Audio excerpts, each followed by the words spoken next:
If the NBA playoffs started today, this is how things would shake out. In the Eastern Conference, the Milwaukee Bucks would be the number 1 seed. They are dominating. They are 42-7. The Raptors would be the number 2 seed. They're 36-14. The Boston Celtics, the number 3 seed at 34-15. The Miami Heat would be the 4th seed. They're 34-15. The Pacers would be the number 5 seed. They're 31-19.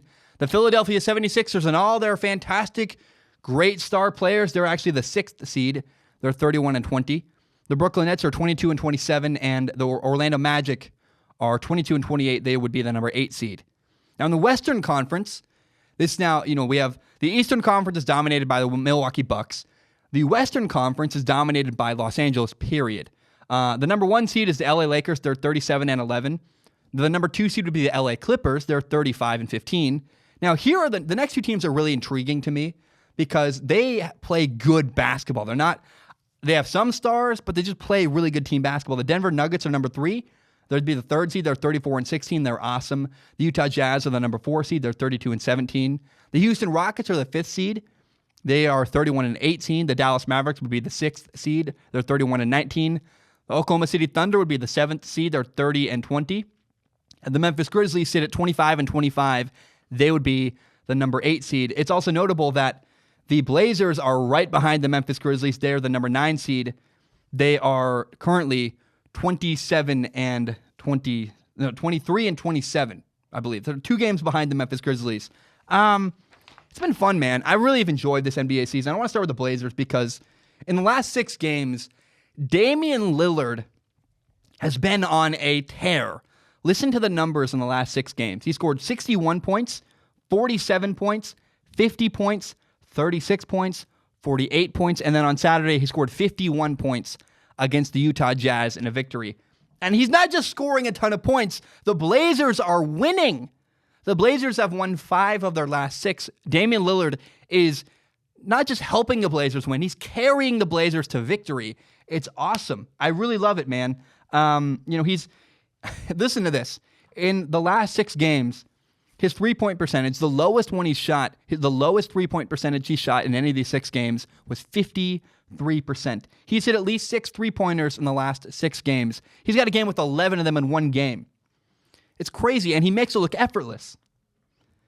Damian Lillard is killing it, man. It's really cool. The question is, can he get his team to the playoffs? Can he carry his team to the playoffs? The Blazers are 23-27.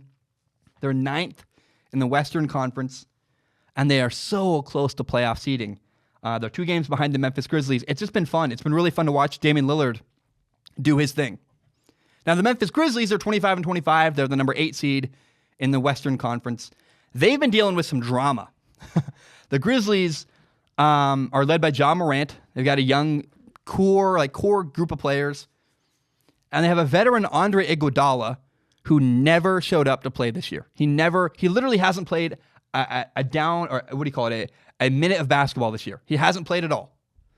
He got traded from the Golden State Warriors to the Memphis Grizzlies. And he says if the Grizzlies don't trade him somewhere, he's not going to show up at all this year. Andre Iguodala gave the Grizzlies a list of the teams he would like to play for. And he said, if you don't trade me away, I'm not showing up at all this year. Very interesting. The trade deadline, the NBA trade deadline is on Thursday. Andre Iguodala is 36 years old. He doesn't seem like he cares. He's like, look, give me what I want or else I'm not going to show up. I'm 36. I've won a championship. I think the reason why he's doing all of this is because Andre Iguodala wants to be on a team that is a contender. He wants to play for a team that has an opportunity to win a championship. My guess is that list is like the Clippers, the Lakers, and the Milwaukee Bucks, maybe the Miami Heat or something like that. Who knows? I think he wants to play for a team that can win a championship. And so I'm really curious to see what happens. We'll see. We'll know by Thursday. Is Andre Iguodala going to get traded? Is this whole thing going to get resolved? Or are the Memphis Grizzlies just going to say, you know what? Screw you. We're not going to get rid of you. I think it's in the best interest of the Grizzlies to trade him away. He doesn't offer you any value sitting doing nothing. Trade him away, get something for him. You're not going to get much because, everybody has leverage over you. Everybody knows the Grizzlies have no leverage here. But from the Grizzlies, I trade away Andre Iguodala for something to try to get something from a player and something from a team that is a contender. and just give Andre Iguodala what he wants. I want to see Andre Iguodala win another championship. That'd be kind of cool. I'd love to see Andre Iguodala with the Lakers and maybe win an NBA. That'd be awesome. I don't know. It's crazy to think ahead, by the way. Like, think about this. As we look ahead to the NBA playoffs, I'm so excited. I know that I don't talk a lot about the NBA. Football is my favorite sport. I lean into it a lot. I know the quarterback position really, really well. But it's so cool to look ahead to. Just as a fan, man, the NBA playoffs are going to be phenomenal. We potentially are going to get a Western Conference Finals with the LA Clippers and the LA Lakers head-to-head against each other. That'd be awesome. It's going to be so much fun. The Clippers against the Lakers, and then the winner goes on to play against the Milwaukee Bucks. Are you kidding me? The Western Conference Finals are going to be incredible if we get that. If we get Lakers, Clippers. And then if we get, think about it, the Bucks and either one of those teams, going to be awesome. A 7-game series between Milwaukee and LA. It would be so much fun. It'd be amazing. That's what I want to watch. By the way, I got a fun thought. I was thinking about this the other day. My friends and I were talking about it. We're like, why do NBA head coaches wear a suit and tie? Why?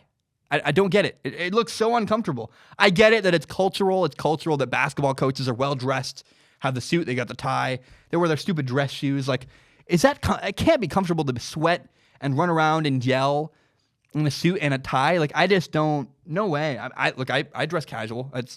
I wear a collar shirt technically, but if I was an NBA head coach, I would want to wear I don't want to dress like a golfer, like a polo, like a golf polo, those stretchier pants that you can lift your knees up in. That'd be fun. Some tennis shoes, because I want to be comfortable. If I'm going to yell, I don't know. I just have never understood. I get it. It's cultural, but why the suit and the tie? NFL head coaches, NFL coaches, period. They dress like slobs. They don't care. They wear a sweatshirt. They're comfortable. I get it. It's cold outside. It's a little bit different. But I don't know. I just have always wondered that, why can't an NBA head coach wear a polo rather than a suit and a tie? I get it. Look sharp. Look professional. For sure. Maybe be a little more comfortable than, I don't know. Maybe that's just because I don't like suit and ties. They're fine. You feel cool. You feel really handsome. You're like, great. But I don't know. Never got it. I also want to talk about the NBA AllStar Game. The NBA AllStar Game's coming up. It's on February 16th. And they made a couple cool tweaks to the NBA AllStar Game. It's going to be really, really exciting to watch. I don't know if exciting is the right word. They made a change in order to honor Kobe Bryant.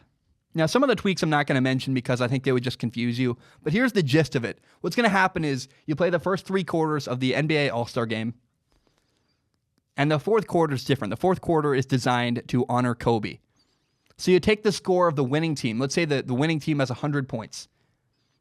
You add 24 to whatever that number is, because Kobe wore number 24. And then the now target score to get to is 124, and the first team that scores 124 points wins the game. Whatever the leading score is, you add 24 points to their score, that becomes the target spot. So there's no running clock in the fourth quarter of the NBA All-Star Game. It'll be just whatever team gets to that target number first. That's pretty cool. The 2 captains are Giannis and LeBron, the Greek Freak and LeBron James. They get to pick their teams. And the winning team of the NBA All-Star Game gets to donate to a Chicago-based, they get $200,000 to donate to a Chicago-based community organization. Part of that's because the NBA All-Star Game this year is in Chicago. Should be fun. It's on Sunday, February 16th. I guess that's going to be a busy day because there's going to be 2 XFL games and the NBA All-Star Game to watch. Monday, February 17th is going to be a really fun day. A lot of sports to talk about. Going to be great, man. I am so excited to lean into NBA season. It's going to be great. It's going to be so much fun. We got so many good sports coming up. It's going to be awesome. Now, Devin Booker, since we're talking about the All-Star Game, Devin Booker, a guard for the Phoenix Suns, did not make the NBA All-Star Game, and some people are calling it the biggest NBA All-Star Game snub of all time. I think part of it is because the Suns are 20-30. The Suns are awful. They're among the bottom of the NBA Western Conference. But Devin Booker's numbers are unreal. Devin Booker's averaging 26.8 points per game, 6 assists per game. He's shooting over 53% with a field goal percentage. And the team around him is terrible. And it seems like Devin Booker's being punished for the bad talent around him. I really loved it. He was talking about this in an interview. he was asked, hey, man, how do you feel about being left out of the All-Star game? Your numbers are great, and you're not getting recognized for your talent. And he said, you know what? I'm just going to get more rest. And it's kind of funny. Like, you think about it, it makes sense. A lot of guys at the All-Star game are going to be running around using their knees. Just, you don't get a break for your knees as much if you go to the NBA All-Star game. Devin Booker, I hope he's going to sit by a pool, maybe in Phoenix, maybe he'll go down to Mexico. I don't know. But I want to see Devin Booker, like, All-Star weekend, just chilling with a Mai Tai, relaxing, taking some time off. I think it's pretty cool. He deserves the break. He deserves to be an All-Star, really. Sadly, he will not be, but I don't know. Interesting thought. Now, Kyrie Irving has returned from his injury. He's been back for now 20 games. I wanted to wait a little while to really talk about him because I wanted to see, like, how good is he going to be when he comes back. Right now, he's averaging 27 points per game. He had 54 points on Friday against the Bulls. He's really, like, Kyrie Irving came back and has found his stride. Now, Saturday against Wizards, though, he had a big problem. He landed awkwardly, and Kyrie Irving hurt his knee. So Kyrie's been hurt again. Now, reports have come out. It's probably not the worst injury. It sounds more like it scared Kyrie than it actually hurt him badly. So what came out is he has a sprained ligament in his knee, which is like, ooh, that's not good. I don't know. I'm not a doctor. I apologize for not doing the research to know. What I know about it is this. We will not see Kyrie Irving play basketball until after the NBA All-Star break. There are 4 games left for the Nets until the All-Star break, and so he's going to take some time off. He's going to recover. It's just interesting, man. Kyrie hurt all year, back for 20 games, gets hurt again. It's like, ooh, not a good look. But again, he's healthy, and I think he's clearly in good shape, can play good basketball. I would let Kyrie rest even longer than he needs because all you want is Kyrie Irving to be healthy. Stay in the playoff hunt. You're like right around the bottom of the Eastern Conference as far as you're like this. I think they're the 6th seed right now in the Western Conference, or the Eastern Conference, excuse me. And they got to just hang around. They'll get to the playoffs. Then Kyrie Irving can step up, do his thing. But I think Kyrie Irving's health is the bigger concern than playoff success because next year you get Kevin Durant back and Kyrie Irving. So for now, no hurry. I really wouldn't put stress on Kyrie Irving's injury. Let him take his time. You don't need him this year. This year's kind of a wash anyway because we're really just getting ready for next year when you have Kevin Durant and Kyrie Irving on the same basketball team. Now, Victor Oladipo. Victor Oladipo has been out for a long time. He plays with Indiana Pacers, and he came back from an injury. He's been back for 3 games, and he's been shooting really badly. He hasn't done much. He's averaging 8 points per game. These are the numbers. His shooting numbers in the 3 games he's been back. In Game 1, he was 2 for 8 shooting. In Game 2, he was 2 for 14. And in Game 3, he was 4 for 17. So it looks bad, right? Victor Oladipo's really struggling to shoot the basketball since coming back from his injury. And you go, ooh, man, I don't know. That's not good. But he's coming back from an injury. There's no rush. It's not a problem. I really think it's fine. You got to give Victor Oladipo time to find a rhythm as a basketball player. Allow him to come back. Allow him to sit. It's okay. Take a breather. He hasn't played in age. I think it's like a year and a half he hasn't played basketball. It's like something ridiculously long amount of time. It's fine. Be patient. Allow Victor Oladipo time to get healthy. I mean, maybe it's just a year, but it's forever ago. He hasn't played in like a year. So give Victor Oladipo time to find his footing and get back to what he was before. Be patient. If you're a Pacers fan, yeah, it's concerning. He's shooting awful, but I wouldn't be too concerned. He's coming back from an injury. Just be patient. I want to end this NBA segment with this. I want to talk about Carmelo Anthony. I think it was 2 years ago. Maybe it was 2 years ago. I made a video calling Carmelo Anthony cancer. Well, I want to give Carmelo Anthony credit here. This year he's been with the Blazers, and he's been overwhelmingly positive for the Portland Trail Blazers. He's been great. He's averaging 15 points per game. But the cooler thing is this, Carmelo Anthony is saying all the right things in interviews. He seems like a good guy, like he's really great, and he's allowing other people, Damian Lillard, CJ McCollum, other people to have the limelight and be the star of their basketball team.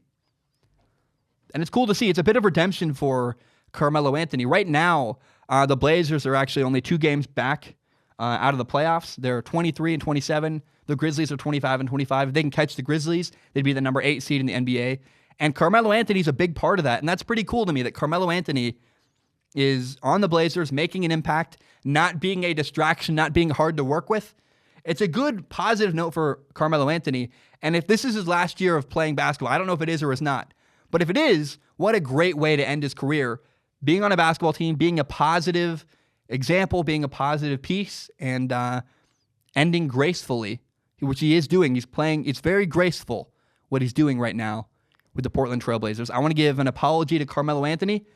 He is not, I'm not going to say that. I think he was cancer at one point in his career. I think at one point Carmelo Anthony was a problem and not good for basketball. It wasn't good for the Knicks years ago. But Carmelo Anthony appears to have grown, matured, and taken a different role than he has in the past. And to me, that's a pretty cool story about personal growth.